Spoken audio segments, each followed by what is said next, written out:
Biden administration gives final military aid package to Ukraine. Vietnam.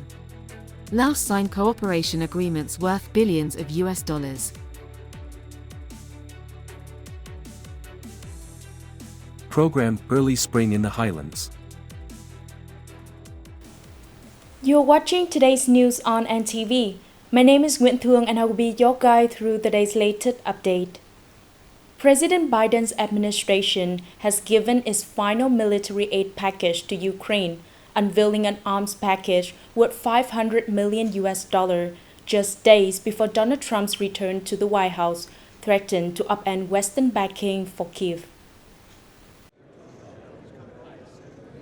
The aid package, including air defense missiles and F-16 fighter jet equipment, was announced on January 9 by outgoing U.S. Defense Secretary Lloyd Austin during a summit at Germany's Ramstein Air Base.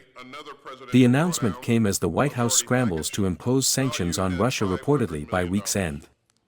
With Trump's incoming Ukraine envoy, Keith Kellogg, already promising a swift resolution to the conflict within Donald Trump's first 100 days in office. The package forms part of a broader White House strategy, which was revealed last month to shore up Ukraine's position before the U.S. presidential transition. On the afternoon of January 9, at the Vietnam-Laos Investment Cooperation Conference 2025 in Vientiane, Laos, several investment and cooperation agreements worth billions of dollars have been signed between Vietnamese and Laos agencies and companies, witnessed by the Prime Minister of both countries. Accordingly, Hanoi-based SDVIC Wind Power JSC increased its investment capital in the Savin 1 wind power plant project in Laos to $32 million. Meanwhile, Vietnam Dairy Products JSC increased its investment in a dairy farm complex project in Laos to over $85 million. The military bank raised its investment into an MB Laos Bank project to nearly 230 billion Lao Kip, $10.5 million. In addition, the Lao Ministry of Planning and Investment issued a contract appendix to VitPHNG Investment Group JSC for a bauxite mining and alumina processing plant project in Laos. The Lao Ministry of Energy and Mines granted a construction license to the Vietnam National Chemical Group for a potassium salt mining and processing project worth over $522 million. Vietnam Airlines and Lao Airlines also signed a memorandum of understanding to strengthen and expand bilateral cooperation.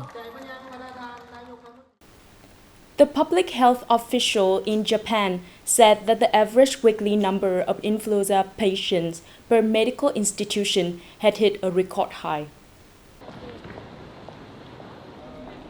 The National Institute of Infectious Diseases carries out a survey of about 5,000 medical institutions. It says a total of 317,812 cases were reported in the week to December 29, an increase of over 100,000 from the previous week. The average number of 64.39 flu cases per medical institution is the highest since the survey started in its current form in 1999. Oita Province in southwestern Japan topped the list with 104.84 cases. The rapid increase in the number of flu patients has created a shortage of anti-influenza drugs. Sawai Pharmaceutical Company in Osaka said that it has temporarily suspended shipments of its anti-flu drug in both capsule and syrup formats. The firm says it is unable to keep up with the sharp increase in demand since mid-December. Coming up next are some updated news.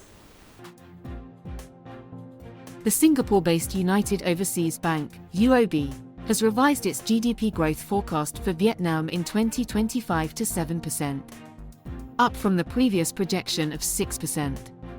Citing strong momentum from 2024, Vietnamese real GDP extended its momentum further in the fourth quarter of 2024, to record an annual surge of 7.55% from a revised figure of 7.43% in the third quarter of 2024.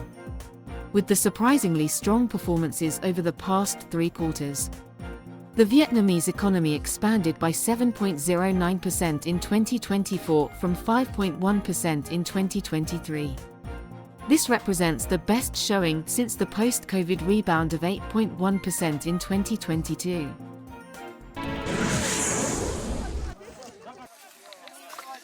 Spokeswoman of the Vietnamese Ministry of Foreign Affairs Pham Thursday Hang said there have been no reports of Vietnamese citizens as casualties in a recent devastating earthquake in Tibet, China. The earthquake, with a magnitude of 6.8, occurred on January 7 in Dingri, Shigat City, Tibet, China, left hundreds of people dead and injured.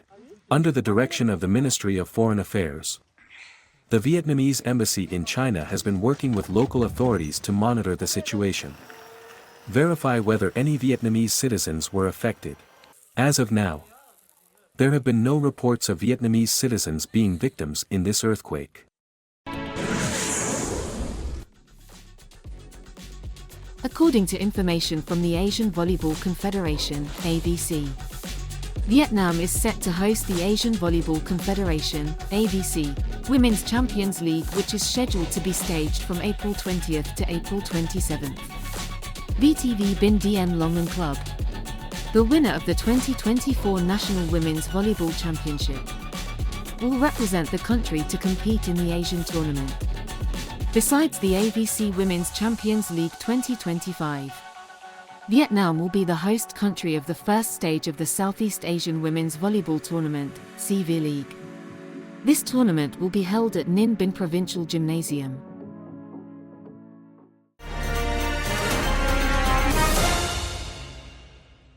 The program Early Spring in Highland, organized by the Fatherland Front Committee of Nghệ An Province in coordination with the Provincial Police, the Provincial Border Guard Command, and Kishon District in Buckley Border Commune, truly brought the Lunar New Year 2025 to ethnic minority. Secretary of the Provincial Party Committee Nguyễn Thị Trung shared joy with the people.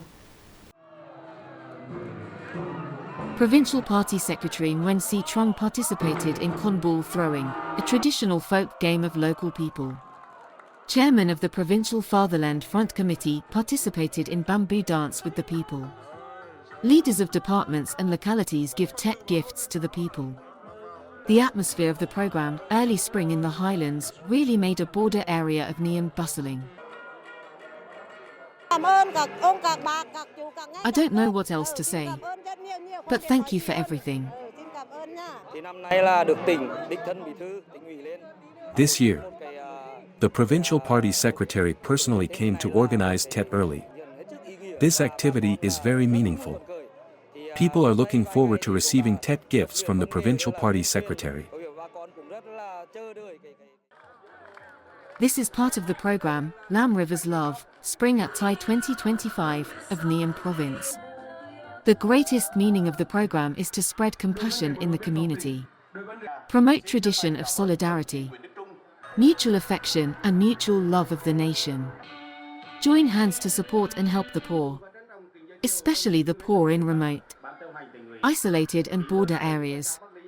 Speaking at the ceremony, the Provincial Party Secretary acknowledged and thanked the generosity of organizations, individuals, businesses, and volunteer groups who joined hands with the party committee and government to take care of Tet for the poor. Based on the budget allocated by the province, comrades give Tet gifts to the people. I suggest that the district and commune authorities continue to implement economic development models and poverty reduction in the area. Concerned about the high poverty rate in border communes.